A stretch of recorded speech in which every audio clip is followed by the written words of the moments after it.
Nisa, ang crafting mamshi ng Surigao. So for today's video ay papakita ko sa inyo kung paano ko kinukuha ang aking body measurements because later on we're gonna need those para gumawa ng bodice at puff sleeve pattern ng dress ni Liza Soberano sa kanyang TV commercial na aking feature sa aking last vlog. Para pala doon sa mga hindi pa nakapanood sa aking last vlogs, please panoorin nyo na, pero syempre after this video. So without further ado, let's get started. Para makagawa ng pattern, first thing that we'll need to do is to get our body measurement.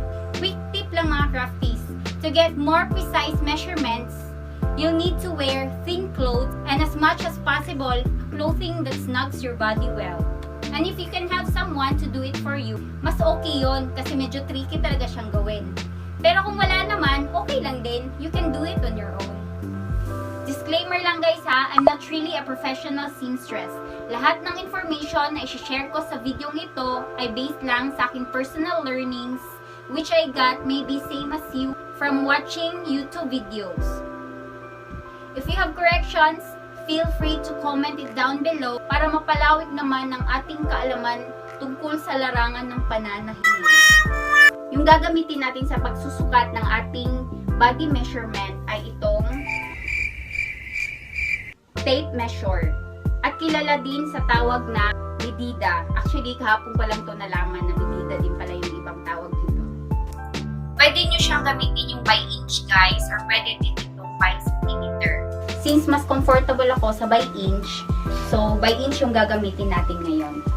Kakailanganin din natin ng papel at saka ballpen para doon natin susulat yung mga measurements na nakuha natin. Kailangan din pala natin ng salamin guys para makita natin yung katawan natin habang nagsusukat tayo. Since naka-selfie mode naman itong camera ko, so dito na lang ako titingin.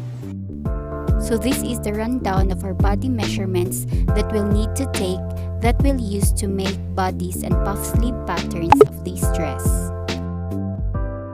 First, na kukunin natin guys is yung ating chest or bust circumference. Yung kukunin natin is yung fullest part of our chest. Idadaan natin siya sa dito sa pinaka-peak na part ng ating chest.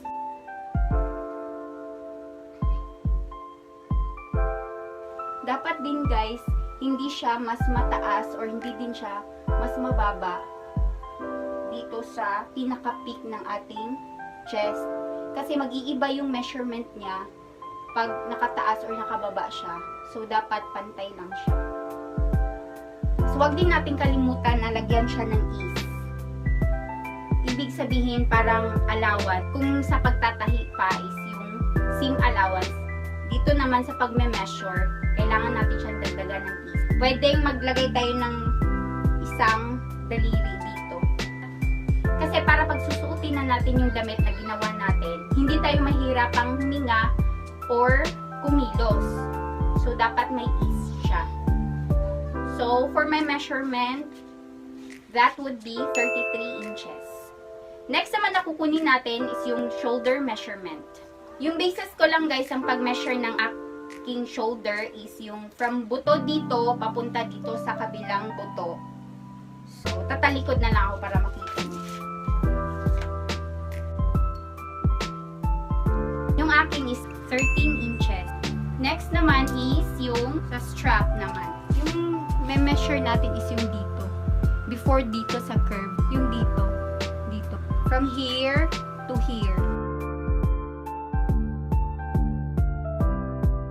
My measurement is 3.5 inches. Next naman na kukunin nating measurement is yung ating neck depth. Yun yung desired na lalim ng ating neckline. So yung me-measure natin, yung galing dito. So, from here. Yung di ba kay Liza, malalim din naman. So, yung ating lalanghiman din natin. Yung gagawin natin, kung saan yung gusto nating baba ng neckline natin, isi-straight lang natin ganyan. So, yung akin is 8 inches. Yung next naman is yung upper body's length. Kung napapansin nyo dun sa dress ni Liza, magkaiba yung pagkatahi dito sa upper bodies at saka dito sa waistband niya. So, yung uunahin nating i-measure yung length is yung upper bodies muna niya. So, we'll measure galing naman ulit dito, papunta dito sa underwire ng bra natin. Dadaan din natin siya dito sa pinaka-peak ng ating chest. So, from here to here. Susukatin din natin yung upper waist natin. 29 inches. Next naman is yung waist measurement. Yung palatandaan ko din dun sa waist measurement ko is yung pinakamalambot na part dito. Kasi yung mas mataas dito, matigas na siya. Dito naman, parang hip bone na ata to. Tama ako, hip bone to. So, ito yung malambot na part. Yan yung waist natin. 27 inches. Next naman is yung length ng ating waistband. I-measure natin galing dito sa underwire ng bra natin papunta dito sa ating waist.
Pinakalas na kukunin natin is yung ating bicep circumference.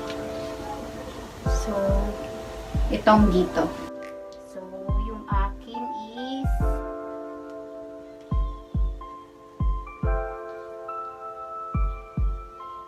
katulad sa sinabi ko kanina, kailangan din siyang with ease siya. Yung sa akin is 12 inches. So, that's it for today's vlog muna guys. I was really hoping na maisasali ko pa yung pattern making, pero since masyadong mapapahaba na tong vlog kong ito, so I decided to do it in another vlog na lang. I'm hoping na na-enjoy nyo at may natutunan kayo sa vlog kong ito. And if you have, please leave a like at sabayan nyo na rin ng pag-subscribe, pag-share at pag-hit sa notification bell right down below para updated kayo every time may bago akong video uploads. Thank you for watching and see you in my next vlog. Bye-bye!